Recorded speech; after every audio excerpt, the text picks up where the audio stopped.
In the Possible History Discord, two members, Marklin and MangoFett, decided to attempt to recreate the geopolitical situation of the Second World War, but in the modern day, based on the joke that Putin is the new Mussolini. The goal was to draw comparisons between the nations of World War II into the modern day, attempting to recreate a World War II-like story about the rise and fall of the Eurasian bond. Nothing in this video is meant to be realistic, political commentary, or a serious prediction. It's just a bit of historical parallelism for the sake of fun. Most World War II nations have got a modern day nation or region as a stand-in, same for the many historical events that will occur. I will not point out the comparisons, so I encourage you to find them yourself and leave them in the comments. One more shout out to the many members of the PH Discord who participated, and let's dive in. We find ourselves in what is seemingly the modern day, as Russia is attempting to assert control over Ukraine. This war should, by all accounts, have been a sweep for Russia, but it was far from the great victory that Vladimir Putin had imagined. The war would drag on for a long time, and only when Ukraine made a sweeping counteroffensive did Putin manage to end the war after an extremely controversial use of nuclear weapons on various important locations within Ukraine. This would devastate Ukrainian capabilities for self-defense, but on the world stage, it would also lead to extreme Russian isolation, destroying their international prestige, devastating their already pathetic economy, and putting Russia firmly into the Chinese sphere of influence, leading to the declaration of the Eurasian Pact between the two nations. Still though, the failure of the United States to protect Ukraine, combined with a worsening economic recession, would lead the US to increasingly decouple themselves from all of their worldwide partners, leading to many former US allies, like Europe, Japan and South Korea, now having to fend for themselves, leading to many ambitious nations seeking to collapse on the Western weakness. The first nation to make use of American isolationism was Iran. The extremist Afghani regime had long been a thorn in the side of the Iranians, so the Iranians had invaded and annexed the nation into their borders, resulting only in mild condemnation from the rest of the world. Emboldened by this lack of a worldwide response, the Iranians would invade and puppet Iraq as well, making lofty promises of expanding Iraq into the rest of Arabia. In response to this Iranian threat, the minor Arab states, now lacking US protection, rallied behind the Saudi Arabians, creating the Arab United Front. Soon after, the Iranians would stage a number of incidents in the Persian Gulf, which they would use to justify a full-scale invasion of Arabia. Soon, the Iranians would manage to secure much of northern and eastern Arabia, causing extreme international condemnation when the Iranians exploded their one nuclear weapon on the Saudi capital of Riyadh after they had captured the city. Everyone, even their allies in China and Russia, condemned this Iranian move. But, instead of destroying Arabian morale, this only reinvigorated them, further strengthening Arabian integration under the Saudis. The new Arabian capital would become Medina, and propaganda imagery of Muhammad's expulsion to Medina helped to reinvigorate Arabian morale even more, as belief in an eventual victory skyrocketed. As all of this was occurring, the Western world only responded to the situation mildly, as Iran now controlled the bulk of Western oil imports. Soon, however, China would begin to stir up trouble that the world couldn't ignore. As the decade had progressed, China had become increasingly nationalistic and xenophobic after the global recession had collapsed China's export-led economy. This would lead to the CCP clamping down hard to hold on to power. Han superiority became enforced with an extreme level of surveillance state as well, especially outside of the core Han regions of China. Along with this internal change came more saber-rattling over Taiwan to keep their people satisfied.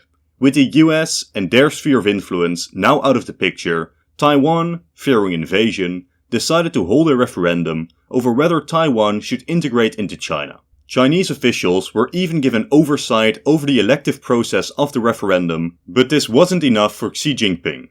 The day before the referendum was held, Chinese forces invaded Taiwan, swiftly seizing control over key locations and through force steered the referendum into a favorable result for China. The day after, the integration of Taiwan into China was announced. Strangely, the only nation that raised any serious concern about this course of events was Mexico, who protested the move in the United Nations. Yet, China was not finished with their expansion, as they began to press for full control over the Himalayas.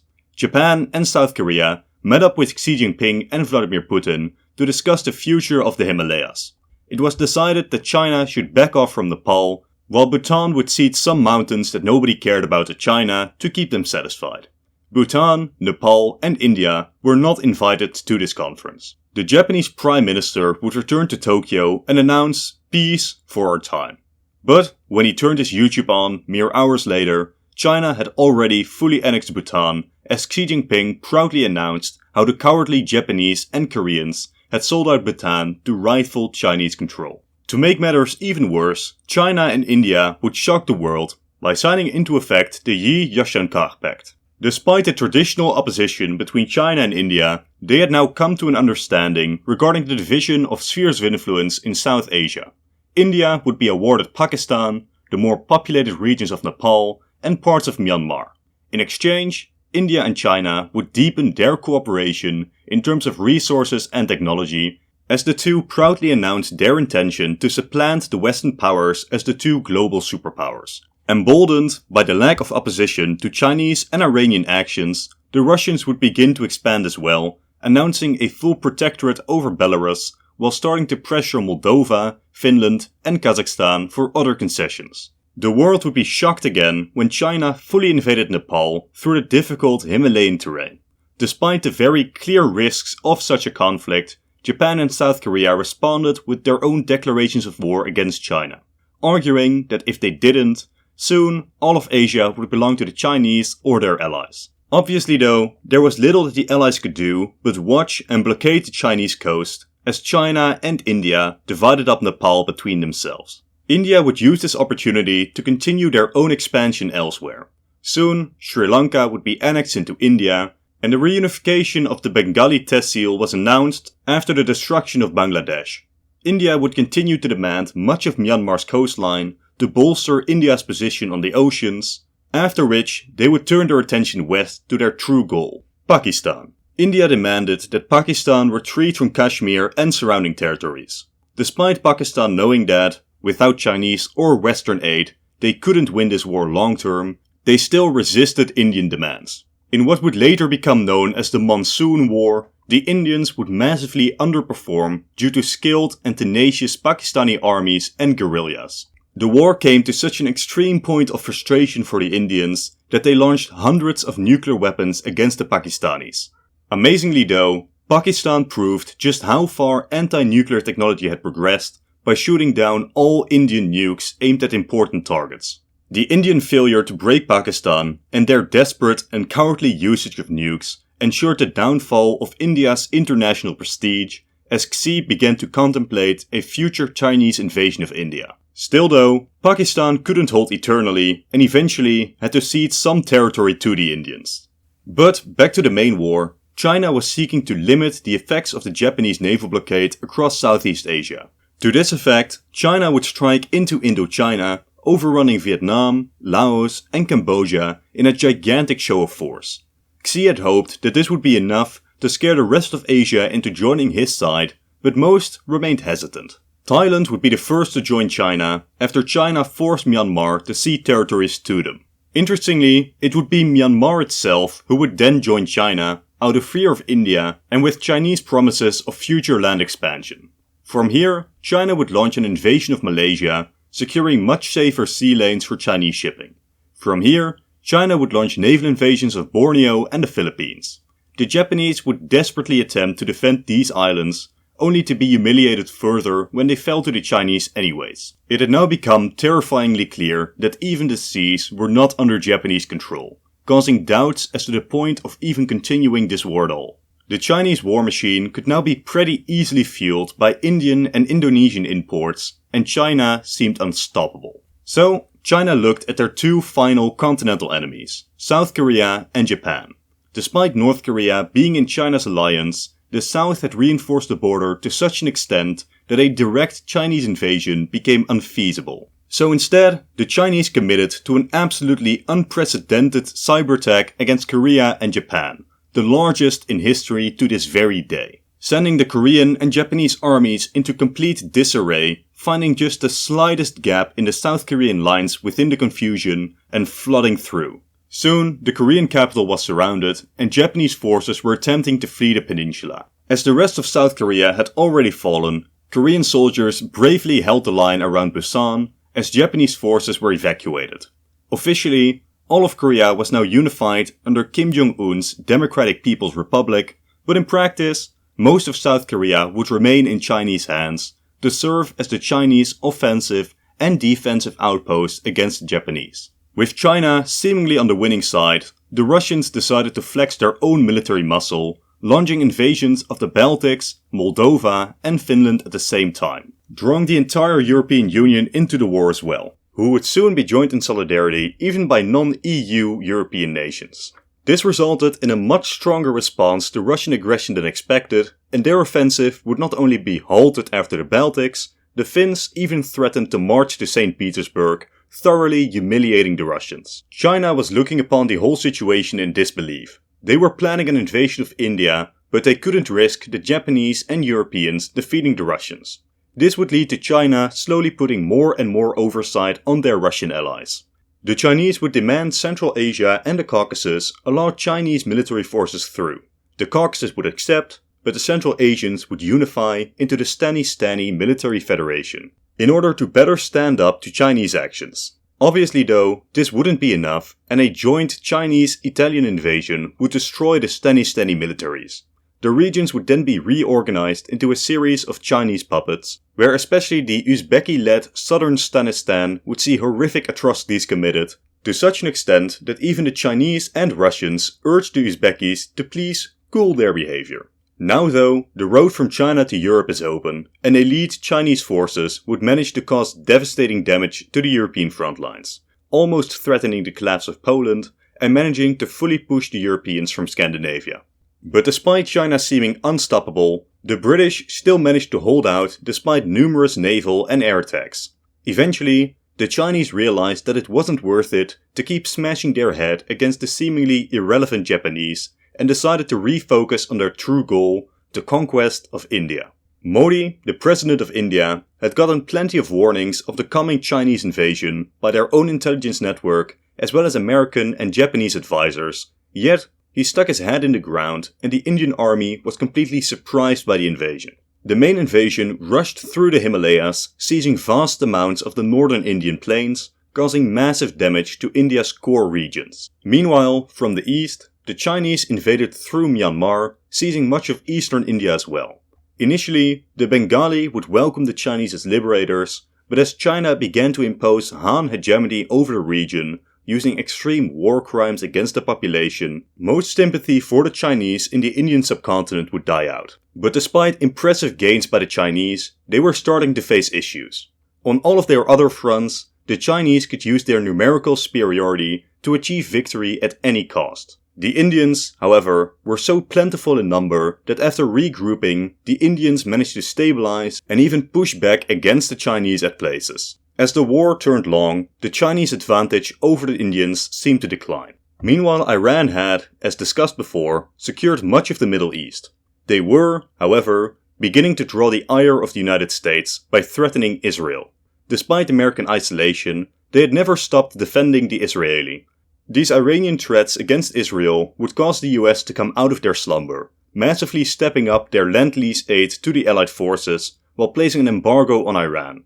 But instead of the desired effect of having Iran back down, Iran instead launched surprise attacks on American positions, swiftly occupying Israel.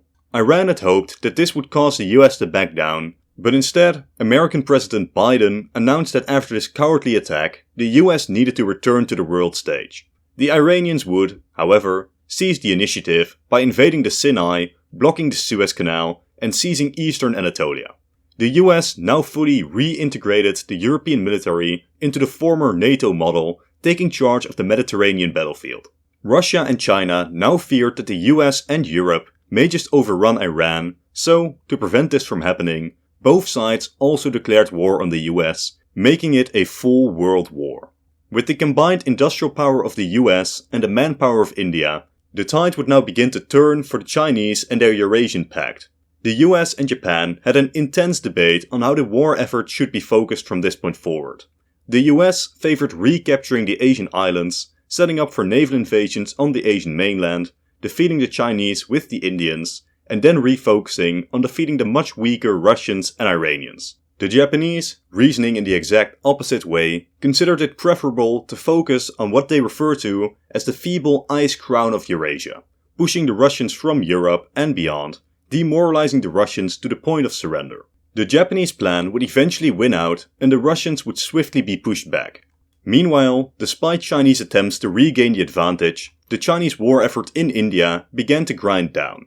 Pakistan would even join in the Chinese invasion as well, resulting in the large, final Chinese offensive against the Indians. The Chinese launched a brave offensive to the major Indian city of Mumbai, which would result in the Chinese offensive being cut off and destroyed. In this first major Chinese defeat, millions were captured. Mumbai would be renamed Modi Kashba in honor of the Indian president. From here, the Indians would slowly manage to push the Chinese and Pakistanis back. Soon, the Eurasian Bond would lose all initiative and the question switched from will the Eurasian Bond lose to how fast will the Asian Bond lose. Iran had failed to make more headway into Turkey, they had failed to take Egypt, and they had even failed to deal with their primary enemies in Arabia. Russia had been forced from Europe, completely on the defensive as morale in the nation was extremely low. As American forces invaded into Russia, many younger Russians, tired of the constant stream of anti-Western propaganda, greeted the American troops almost as liberators rather than invaders. Soon, a revolution would see Putin deposed, with the new Russian government under Navalny joining the Allies in their war against China. Xi Jinping would act swiftly, however, rescuing Putin from captivity, setting up a rival Russian state past the Urals, and taking control over Outer Manchuria. Millions of Chinese soldiers would be sent to hold the Allies at the Urals. The Americans would attempt to break through, but at the pace they were going, it would take literal centuries to even reach the Chinese border. As it became clear that the Russian route wouldn't be enough, the Allied forces would launch the Hour of Judgment, where they would storm the beaches of South Korea to open up another front against the Chinese, at the frequent request of President Modi. As the Chinese scrambled and panicked, the Allies would manage more invasions, and the combined Indian, Russian and US invasions would make it clear that China was not the last. A stubborn Xi Jinping would refuse to surrender, even after the inevitable had long become clear, but after the suicide of the dictator, China would fully surrender to the combined Allied forces. With a refocused Allied effort on the Iranians, their time was not to last either. For most of the war, the Allies had been playing on the defensive, considering China the greater threat. As the Allies began their counterattack, however, it became clear that pushing the highly motivated Iranians all the way through their mountainous homeland would be a task resulting in millions of deaths. This was most emphasized in the battle for Kurdistan, where the Iranians showed a stunning lack of empathy for the civilian population, taking entire towns hostage while turning them into booby traps for Allied soldiers. As a solution, the Americans decided to test a weapon previously considered nothing more than science fiction. They had first attempted to use nuclear weapons, but Iran too had enough anti-nuclear weapons that this route was pointless. But then the Americans used orbital bombardments, causing entire cities to be leveled with absolutely no hope of interception. After the leveling of 2 full Iranian cities, the Iranian supreme leader surrendered. The entirety of Eurasia would now need to be completely withdrawn. The Saudis and Indians would replace the Chinese and the Russians on the UN Security Council. As a result of the cooperation during the war, Europe had also formed a federation, and their leftover seat went to the Japanese, creating the new Big Five after the war. The US, India, Europe, Japan and Arabia. These 5 would oversee the restructuring of the New World Order. Russia would get the lightest peace deal, since the Russian people had decided to switch sides. They had to abandon any lands gained during the war, they had to cede Kaliningrad to Europe and Sakhalin to the Japanese, but that's about it. Ukraine and Belarus were reinstated as independent states, closely linked to Europe. Central Asia would initially be restored as it was, but the Federation of Stanistan would remain. Iran would also need to abandon their conquests, with Afghanistan divided into an American and Indian sphere of occupation. In Arabia, the Saudis had temporarily unified the peninsula, but the Indian-supported non-Ba'athist rebels in the east seemed likely to ignite a full-scale Arabian civil war. These rebels had been highly effective against the Iranians and enjoyed mass popularity, and it looks increasingly likely that all of Arabia will fall under Indian influence. Iran would eventually be restored as a democratic bastion, the cornerstone of US influence into the Middle East. To ensure stability, the supreme leader was even allowed to remain in place, albeit as a religious figurehead rather than a political leader. Finally, we have the rest of Asia, which is mostly reset to how it was before the war, although India refused to abandon any of their gains, even gaining more land in the Himalayas. Myanmar and Thailand, who were liberated by the Indians, became puppet regimes after the war, and Nepal and Bhutan suffered the same fate, though Nepal was expanded to compensate for India seizing their lands. To the east, North Korea would be annexed into the south after de-Kimifying the nation, permanently reunifying the Korean peninsula. Then the question becomes, what's next for China? It was decided to first occupy the nation in 6 parts. The first is the Indian zone of occupation, later divided into Tibet and Western China. Then there are the Korean, Japanese and American zones of occupation. These zones of occupation were meant to be temporary, but as relations between the Indians and the US soured, they became permanent scars on the Chinese nation, as the East reformed into a new democratic East China without the West. Finally, the Uyghurs got their own state as compensation for suffering most under Chinese rule. Soon after, however, the Indians and Americans would have a falling out over differing visions on the New World Order, as a silk curtain descended across Asia, dividing the continent in what would become known as the glacial conflict between the Americans and Indians. Territorially, not too much has changed since this war has ended, but the story of World War III still captivates the minds of young historians, even in the current year. Today, in the year 2113, 80 years after the conclusion of the war, a Vietnamese YouTuber, with the help of his community, to imagine a world where World War III parallels itself into the modern day, as the Arabs, Indians and Ethiopians go on a conquering spree, paralleling the Chinese-led alliance in World War III. With this time America, the East Asian Union, Iran and Egypt teaming up to stop them. But that's it for this video. I will thank you all for watching. If you enjoyed the content, consider leaving a like and a comment. It really helps the video grow. Subscribe for 2 more videos every single week. And if you enjoyed the content, consider clicking one of the 2 videos on screen now. I'm sure they're perfect for you. Again, thank you all for watching and goodbye.